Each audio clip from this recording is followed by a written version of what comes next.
오늘 말씀은 욥기서 11장 1절에서 9절까지의 말씀입니다. 욥기서 11장은 이제 욥의 친구인 나만 사람 소발이 함께 온 친구들에 이어서 세 번째로 욥에게 말하는 내용입니다. 소발은 욥의 탄식이나 고통을 조금도 동정하지 않았습니다. 도리어 징계를 받고 있는 욥의 현재 상황이 단지 일부분에 지나지 않고 하나님의 풍성한 자비에 의해서 감해진 것이라고 냉정하게 추측을 합니다. 사람은 세상 모든 일의 그 원인과 결과를 다 알 수 없습니다. 모든 일들을 다 예측할 수도 대처할 수도 없습니다.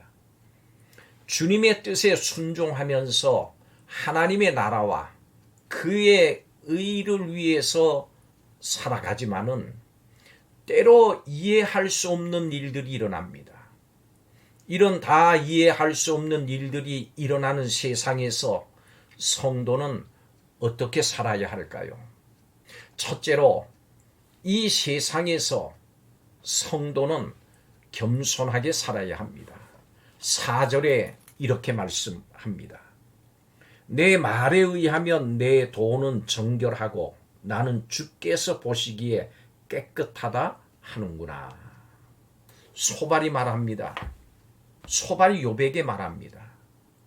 자네가 내 주장은 순수하고 나는 주가 보시기에 깨끗합니다 하는구나. 고난당할 때 때로 우리는 그런 일을 당할 이유가 없다고 생각을 합니다. 욥처럼 이렇게 큰 고통을 당할 죄를 저지르지 않았다고 주장합니다. 또는 소발처럼 모든 고난이 죄 때문이라고 단순하게 우기기도 합니다. 인간은 자신에 대해서는 언제나 긍정하고 타인에 대해서는 쉽게 부정하는 경향이 있습니다. 그런 오만에서 발생하는 비극적인 결과가 세상에 참 많습니다. 소발의 귀에는 욥의 탄식이 그저 스스로를 변명하고 하나님을 왜곡하는 말로 들렸습니다. 그래서 오직 하나님만 말씀하시며 지혜 주시기를 바란다고 했습니다. 인간은 끝없는 자기 부정의 태도를 잃지 말아야 합니다. 인간은 선하지도 않고 완전하지도 않습니다. 보는 것이 정확하지도 않고 또 보이는 것이 전부도 아닙니다. 그렇기 때문에 어떤 의견을 주장을 하면서 자신이 틀릴 수 있다는 생각을 해야 합니다. 다른 사람들의 말을 듣는 그 마음을 잃지 말아야 합니다. 겸손해야 합니다. 그리고 하나님의 뜻을 구하고 하나님께 도움을 구해야 합니다.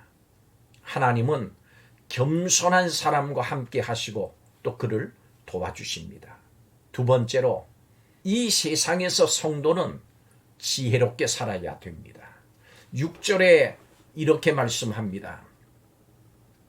지혜의 오묘함으로 내게 보이시기를 원하노니 이는 그의 지식이 광대하심이라.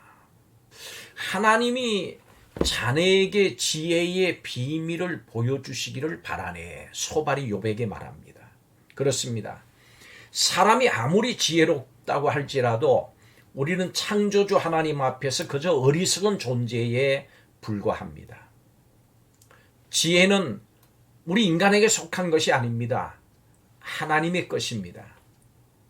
그렇다면 우리가 해야 될 일은 무엇일까요?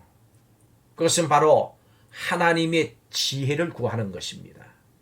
하나님의 지혜로 나를 분석을 하고 미래를 해석하는 겁니다. 그럼 그러기 위해서 어떻게 해야 합니까? 성경을 읽어야 합니다. 하나님의 말씀인 성경을 읽고 공부하고 묵상하면서 성령을 의지하고 하나님의 지혜를 구해야 합니다. 성경을 가까이 하십시오. 하나님의 지혜를 구하십시오. 성도에게는 하나님의 지혜가 필요합니다. 마지막으로 이 세상에서 성도는 믿음으로 살아야 합니다. 7절에 이렇게 말씀합니다. 내가 하나님의 오묘함을 어찌 능히 측량하며 전능자를 어찌 능히 완전히 알겠느냐. 소발은 욥이 이렇게 묻는 겁니다. 자네가 아무리 연구해도 하나님을 알아낼 수 있겠는가? 여러분, 하나님의 지혜를 구하면서 진정으로 겸손하게 사는 것은 그것은 결국은 믿음으로 사는 삶입니다. 우리는 하나님의 오묘한 지혜와 그 전능함을 다 알 수가 없습니다. 우리가 다 알지 못하니까 우리에게 두 가지 선택밖에는 없습니다. 첫째는 알지 못하니까 믿지 못하겠다고 버티거나, 다른 하나는 알지 못하더라도 하나님의 선하심을 믿는 것입니다. 당연히 우리는 믿는 것, 후자를 선택합니다. 여러분, 고난이 이해되지 않고 내 인생이 만족스럽지 않더라도 하나님을 의지하십시오. 그렇게 사는 것이 최선입니다. 믿음의 길은 우리 인생이 걸어갈 수 있는 최고의 길입니다. 다른 좋은 길은 없습니다. 믿을 때 하나님이 우리를 위해서 크신 지혜와 전능하심을 사용하십니다. 우리의 지혜와 지식으로 다 알지 못해도 믿으십시오. 그러니까 믿으십시오. 믿는 자에게는 능치 못함이 없습니다.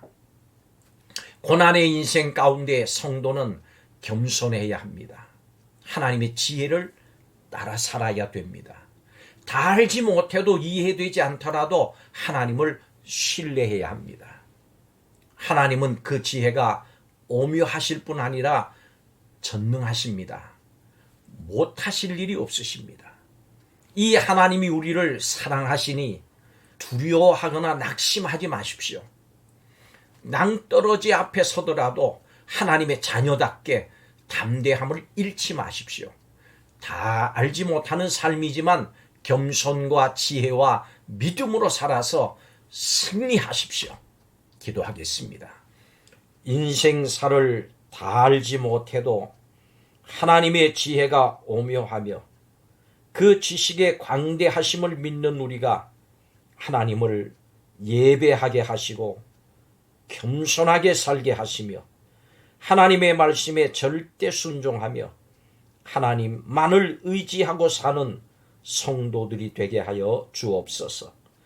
다 알지 못하지만 하나님께서 우리를 위해 역사하심을 믿는 담대한 믿음의 사람들이 되게 하여 주옵소서. 예수님의 이름으로 기도하옵나이다. 아멘.